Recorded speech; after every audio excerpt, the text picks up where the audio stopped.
Hey everyone, welcome to Shifty's Club. Today I'm going to talk about the Pandora's box part of the 4th generation RNG. Now I'm going to talk more about the 4th generation RNG altogether. And I'm going to try to make this kind of quick. Sorry it didn't get up so as soon as I thought it would. My computer broke down and it's saying boot manager is missing. So obviously when it fell in the mud, that kind of might have did something to it. And just show you guys.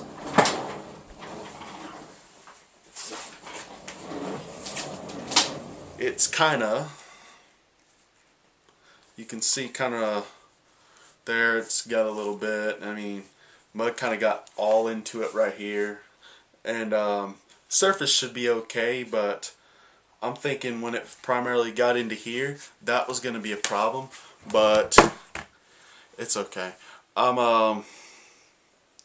was hoping to get this up a lot earlier, so I had to re-record another one just to tell you guys exactly why I was going to be late. So, but we should be good now. So what I'm going to tell you is about the 4th generation RNG. And basically, the way this is going to work is that in your black and white, all you do is get a certain Monday or minute second, and as soon as the second pops up, you hit A within half a second, and that'll give you the spread you want and the exact seed. In 4th generation, it's a little different because we have to factor in something called a delay. And this delay goes down to even the smallest amount of time, going into 1/30th of a second. So, knowing this, we're going to try our best to get around it. And how I say this is basically, the delay is so hard to get that you're going to have to do it a few times before you actually get exactly what you want. Now, you might get lucky, but chances are you're not. So don't stress if you don't get it the first time. In 4th generation RNG, you're going to want to first set up your secret ID. And using Pandora's box in 4th generation, you can do this. And the best way to do it is to specify how you want a shiny Pokemon to come out. Now, in black and white, you could easily just get any Pokemon you want shiny with any IV spread and any nature and so on and so forth. In 4th generation, you can only get 2 different choices. You get the same IV spread for both choices and 2 different natures. Other than that, you have no choice of getting a single shiny unless it's obviously the red Gyarados. And and then it's still going to be really tough because even then you still have to make sure that you get well, what's the word I'm looking for? You have to make sure that the okay, yeah. You just gotta make sure that your seeds match up perfectly when you're actually doing this RNG process. Now, as far as the red Gyarados, it doesn't take much. You capture it and boom. That's because it's created on a separate method. That method is not shiny pure. It's in-game and it's stabilized, so it counts as just a regular capture, so that way you can get it that way you want. Now, it is possible to get that shiny Gyarados, Adamant, and 31 spread for Adamant. Now, that's what most people do in 4th gen, but no one really wants to do that with a few other Pokemon roaming around that will easily take it out in one hit. Now, what I'm trying to say is basically, don't ever use 4th gen RNG unless you have to for specific legendaries, and that's pretty much the only reason why you'd want to. And the best and most obvious is probably a pure 31 spread with modest nature, and possibly even timid or calm, and so on and so forth. Most of your minus attack natures is what pops up under pure 31 spreads, which is 31s across the board with absolutely no flaws. Now, most people don't really care about stuff like this, but it is possible to get to where your shiny spread is 31s across the board and modest in another nature that declines attack or raises special attack. Now, it is kind of crazy because no one really would expect it to be like this, and you should be able to get adamant, but for some reason I've never had luck doing it, so I don't really believe that it's possible. Now, so how do we actually complete this? Well, first we're going to go into the 4th generation Time Finder box, and we're going to set our parameters the way we want. We're going to, well, not parameters, sorry, each one of our fields we're going to set the way we want. Choose the IVs the way you want, the nature the way you want, and more than likely the ability. Everything else should stay intact. Now, click the shiny box and make sure that no IDs or secret ID is shown, both fields being 0. Then generate. If nothing comes up, then it is impossible to get a shiny the way you want it in game. Now, you can keep doing this until you finally do get one, and that's great. If you do get one, then you can choose how you want it to come out. Now, there will be a specific PID that you can't just copy seed to clipboard and then paste. You actually have to go back and forth and manually type in the PID, or you could just write it down and use it later.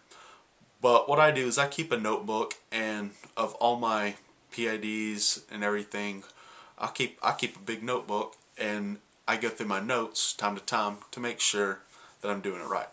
However, there is one thing that you should be alert of. The process for the Heart Gold Soul Silver Diamond Pearl Platinum games is a lot different than in black and white. In order to actually do this manipulation, you're going to have to hit 2 different seeds, which I'll cover later. For right now, we need to focus on how we're going to get exactly what we want for our shiny. Now, if you don't really care about your secret ID and all that, you don't want a shiny, you just want to get flawless Pokemon, help your team out, then go for it. This video is probably not for you, so it's okay. But for the guys who want those shinies and they want them perfect, well, there's a way. So what we're going to do is we're going to go into Pandora's box, and then that PID that I told you to take down, you're going to put it in here. Now, chances are you're going to want a specific trainer ID, and that's going to make it really tough on you. Now, the better part is to put in your PID and let it find an ID for you, and then a corresponding secret ID. Now, the toughest part of this is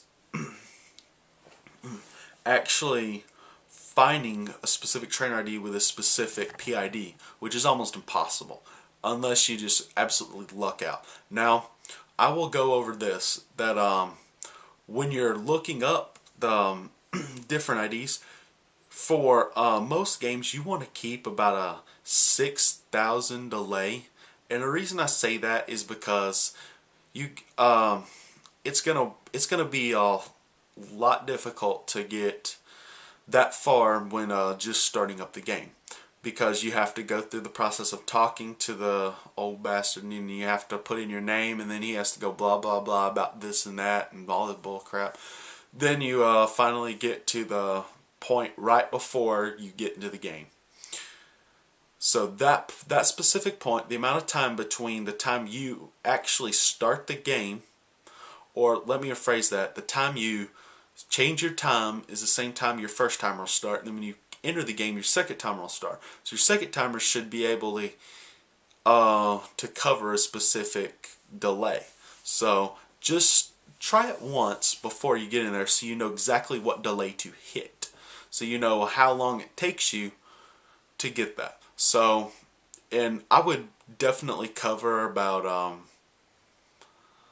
I cover about 30 seconds extra because that'll give you plenty of time to do mental synchronization of the clock so you can count down with it, and it'll be a lot more helpful. Now, when you find a specific ID or just a PID overall, you can select it and take it to seeded time. Okay? Here, what you're going to do is you're going to take the seed that it gives you, and they'll jump out a bunch of times. Now, you got to check whether you're using Diamond Pearl Platinum or Heart Gold Soul Silver. And obviously there's going to be no roamers, so you don't got to worry about that. And you can't make elm calls or anything like that. All you have for verification is your ID. That's it. Now, there is a way to check it. So what we're going to do is we're going to make sure that you found the ID you want with the PID perfectly. So you got it set up, see the time, you generated some times, you clicked on one, and boom, there you go. You found your delay and you've got everything set up. So let's go into a program, and this one you'll probably have to download off the internet. You can just look it up. It's you can download Eon Timer, but I'm not too thrilled about Eon Timer. I'm better off with a program called Pika Timer.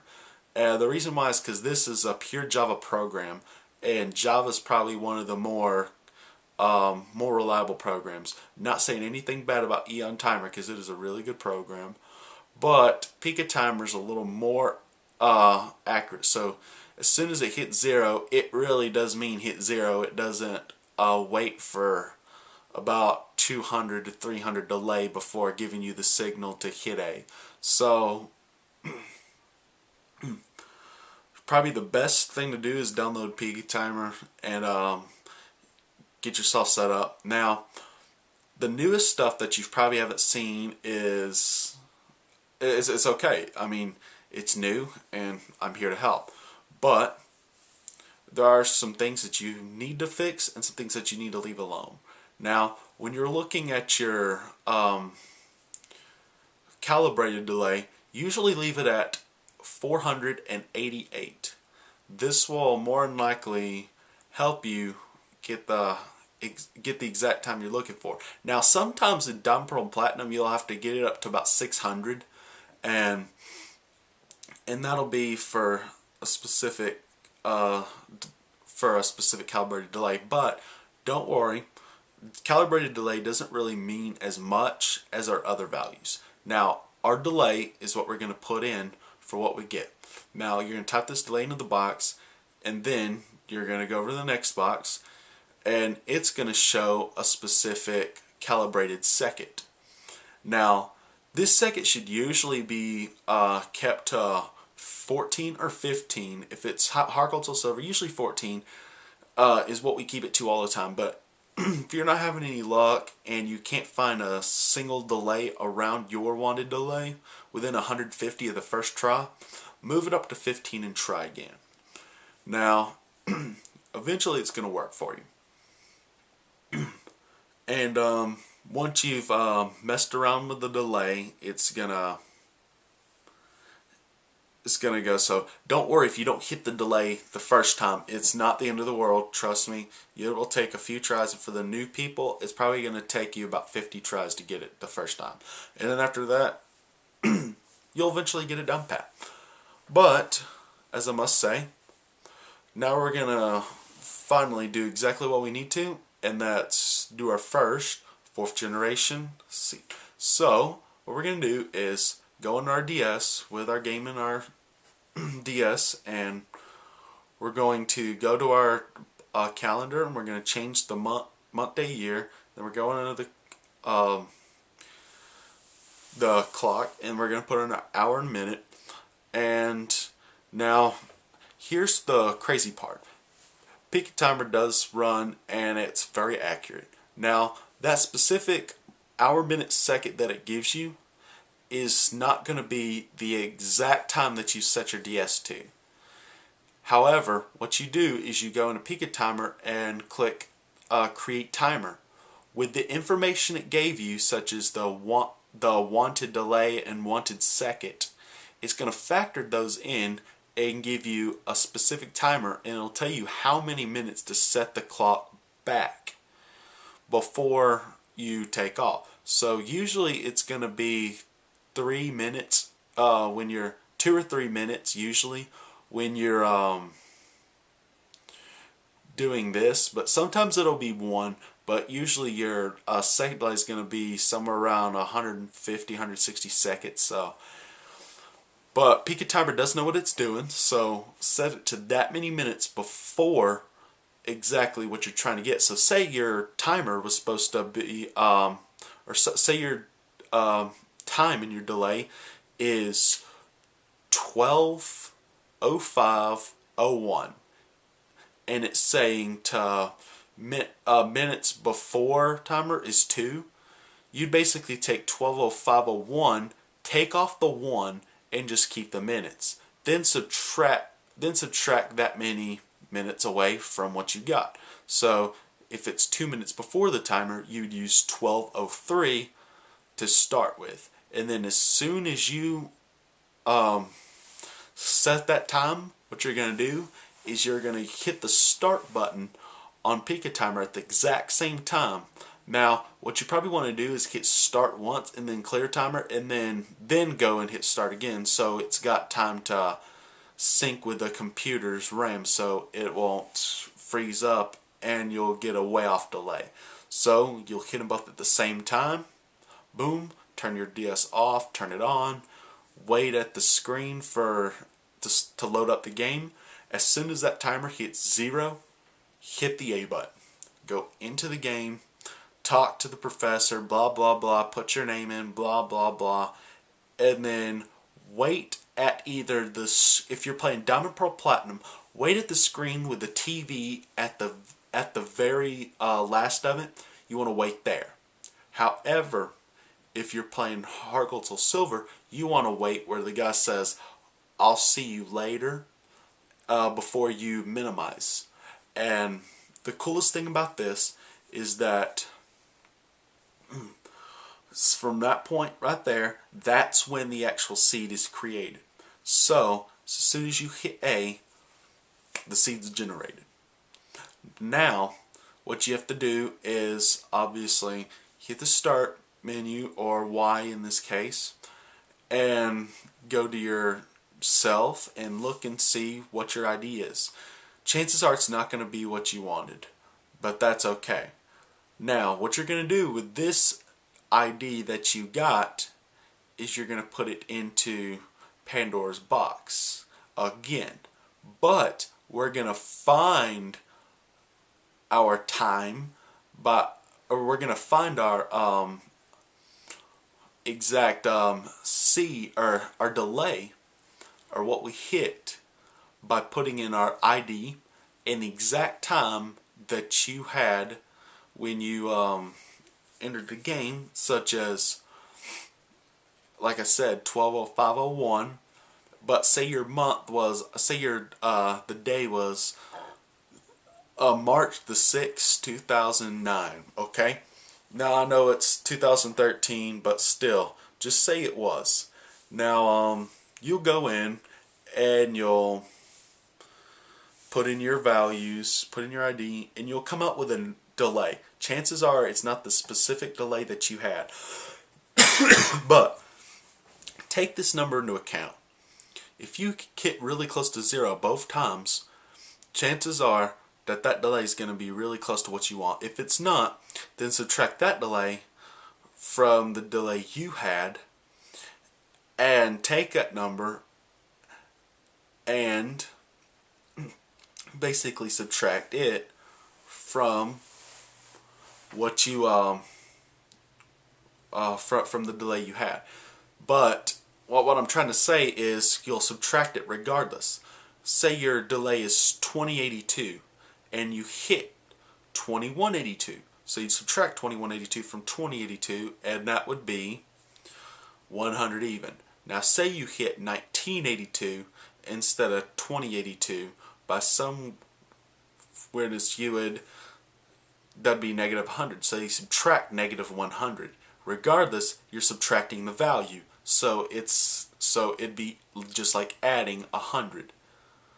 If you understand what I'm saying, then that's good. Now, usually it's not going to be off that much. Chances are it's going to be somewhere around, if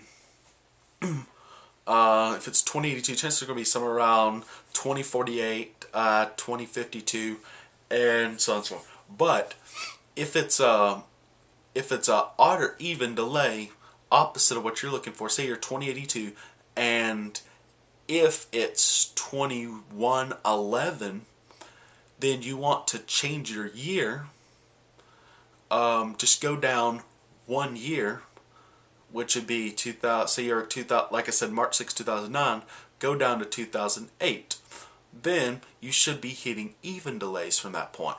Now, I can't promise you're going to be hitting even delays, but you know, it's well worth it. But like I said, it's going to take practice to get it down the way you want it, and that's basically how you get the secret ID you want.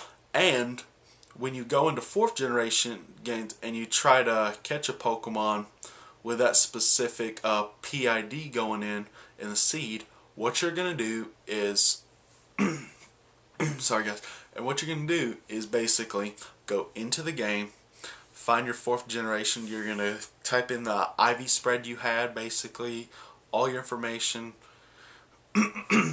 And but what you could do is type in your ID and secret ID, hit the shiny box, and hit generate, and leave all the fields alone.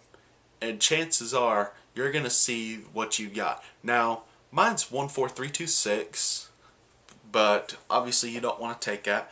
And my corresponding secret ID is 19976. And when I put these in and then hit shiny in the 4th generation and just get it to come up, it'll show me a modest pure 31 spread with a calm pure 31 spread, even though I don't really care much about the calm. But guys, it's that's basically how you do it in the 4th generation games.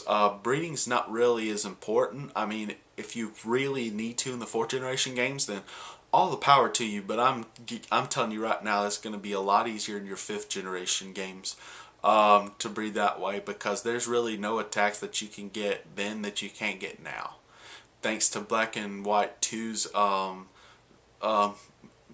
Master Move Tutors. So guys, I'm going to go ahead and let you go. It's been great talking about the RNG manipulation. Like I said, if you guys got any questions, please feel free to contact me. And one more thing, please don't send anything about the 3rd generation games, because that has to have specific parameters before you can even imagine to RNG for 3rd generation games. As far as having a dry battery and all that, it's really not worth it. The only 3 Pokemon you benefit from this are your 3 Regis, and they're really not VGC compatible. So I'm going to leave that with you guys, and I'll see you guys next time at Shifty's Club.